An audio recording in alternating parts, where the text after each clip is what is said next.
El Coneval nos presenta esta semana un estudio muy interesante, lo hace cada trimestre, sobre la pobreza laboral en el país. Afortunadamente hay buenas noticias, disminuye la pobreza laboral en promedio un 1.1%, parece poco, pero si lo vemos ya desagregado, el sector rural, la economía del sector rural laboral es donde se muestra un mayor avance, pasa de 2.850 a 3.058 pesos en el primer trimestre del 2022 en el ingreso per cápita.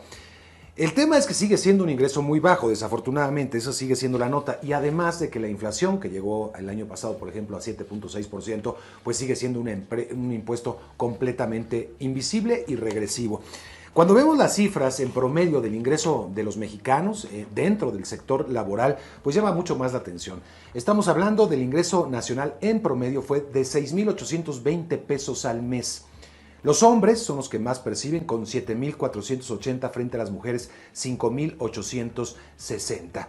En cuanto a la formalidad, la población ocupada tiene más ingresos frente a la informal.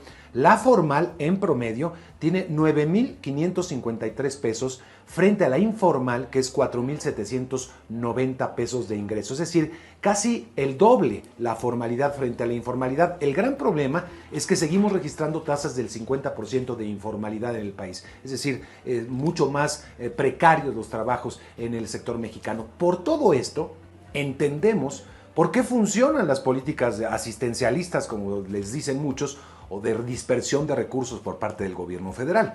Tener un ingreso familiar de 3,000 o en otros casos 6,000 pesos adicionales al ingreso precario, pues es una muy buena noticia para ellos y por eso funciona tanto y por eso se insiste tanto desde el gobierno federal en seguir con este tipo de políticas que no hacen nada para crear más empleo, para mejorar las condiciones laborales, simplemente se reparten estos recursos. Muchos dirán, bueno, si antes se los robaban en programas sociales, hoy se reportan y llegan a las familias para tratar de complementar este precario ingreso laboral.